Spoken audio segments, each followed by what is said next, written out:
Ang sakit sa tenga, nakakarindi. Meron na ba kayong whistle para sa inyong mga go bag? Ano nga ba ang best whistle para sa inyong mga go bag? Tara, alamin natin. Marami ang nalilito kung ano ba ang dapat na whistle na meron sila. Kaya this time, nandito ako para i-share sa inyo ang ilan sa mga whistle or whistle alarm na meron ako para maging aware din kayo. So, unahin na natin yung ganitong klase ng whistle. Ito yung usual na itsura ng whistle na nakikita natin.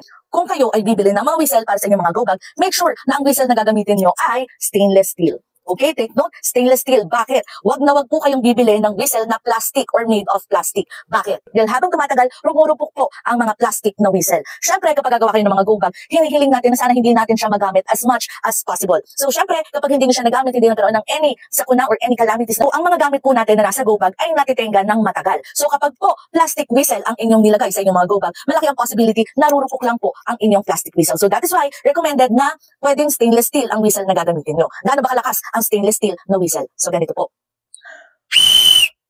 Ganun po kalakas ang ating stainless steel na whistle. Malakas po talaga siya, pero syempre, depende ang lakas ng mga pito natin or mga whistle. Depende kung paano at gaano kalakas din tayo mag-blow doon sa whistle. Another whistle naman is yung ganito, which is maganda rin dahil madami siyang tools. Ano-ano ang kanyang tools? Meron siyang whistle, meron din siyang compass. Ayan, may mga compass po siya. At the same time, meron din siyang flashlight. Doon matagal na kasi sa akin itong mismong whistle na to. Kaya medyo mahina na yung pinakailaw ng flashlight ko nakikita nyo. Pero itong whistle din na to ay hindi lang basta merong compass, hindi lang siya basta merong flashlight. Dahil ito din po ay pwedeng mag-serve as your waterproof container. Meron siyang maliit dito na pwedeng yung lagyan ng halimbawa, meron kayong mga pera or yung mga bill, iikot nyo siya, i-roll nyo, ilagay nyo dito para just in case na halimbawa, maiwan nyo ang inyong mga gamit including cash at ito ay nakasukbit sa inyong mga liig, meron pa rin kayong sureball na cash na magagamit. And again, this serves as your waterproof container, okay? So ayan, madami po itong tulong, itong ganitong klase. However, pagdating po sa pinaka-whistle, hindi nga lang siya ganun kalakas unlike ng stainless steel. Ganito po kalakas ang pinaka-whistle ng ganitong klase ng whistle.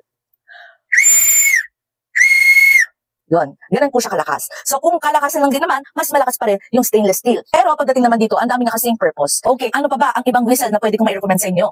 Ito ang isa pa sa whistle na recommended talaga ng Red Cross. Iyan yung flat whistle na walang bola sa loob. Kaka-order ko lang yan, pero hindi po siya dumadating, kaya hindi ko pa siya mapapakita sa inyo kung paano siya mag-produce ng sound. So make sure naka-follow kayo sa akin para just in case na dumating siya at mag-upload ako ng video at isama ko siya sa Podflex during our live, mapapakita ko sa inyo kung gaano siya kalakas. Anyhow, bakit nga ba siya nire-recommend ng Red Cross? Ang ganyan pong whistle ay nire-recommend ng Red Cross dahil unang-una, flat siya at wala siyang bola. Yung mga whistle po kasi na may bola, pag bata ang gumamit, baka mamaya malingat tayo or hindi tayo aware. Baka mamaya medyo maluwag yung pinaka-pag-build sa whistle and baka mamaya pagka-blow ng bata, baka mamaya ay malunok niya yung bola. So that is why, para for emergency and safety purposes, mas okay na walang bola din ang whistle na gagamitin natin.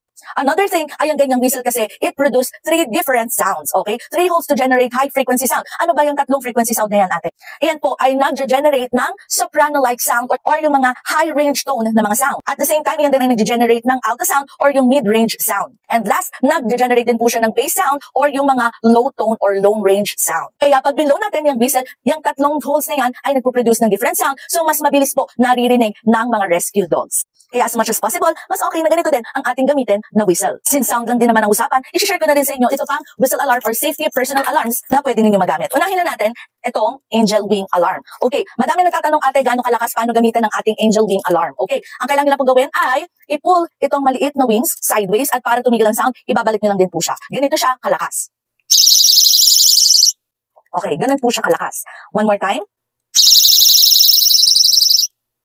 Ayun ang ating angel wing sound. So nilagay ko lang siya dito as bling-bling ng aking flashlight para anytime, anywhere, mabilis kong magagamit itong mga to dahil magkasama lang naman. Another alarm, whistle alarm, kung ano man tawag ni dito, ganun din. Pero mas malakas po ito compared doon sa ating angel alarm. So gaano nga ba ito kalakas? So tara, tingnan natin. Ang kailangan nilang gawin, pindutin yung button dito sa unahan para tumunog at para naman tumigil, pipindutin yung nandito sa likod. Okay, pakinggan natin. Diba? Sobrang lakas niya. Sobrang lakas nitong ganitong klase ng alarm. Kaya nilagay ko lang siya, sinabit ko lang din siya sa mga ganito. Kasi halimbawa, mapagod na kayo kasisigaw ng tulong, ng help, napagod na rin kayo sa pag-whistle. Kahit anumang whistle ang gamit ninyo, pwedeng matulungan kayo ng ganitong klase ng mga personal alarms kasi pipindutin or hahatakin nyo lang sila, tutunog na sila. So sila ay makakaagaw ng atensyon at makakatulong para kayo ay ma-rescue kung kailangan nyo man ng pag-rescue. So lahat ng yan, ilalagay ko dyan sa yellow basket, pati yung mga alternative shop. Lalagyan ko na din para just in case na sold out sa isang shop, may mabibilhan pa rin kayo ng another shop. Kaya kung wala ka pang whistle at whistle alarm, i-check out mo na, ilalagay ko sa yellow basket.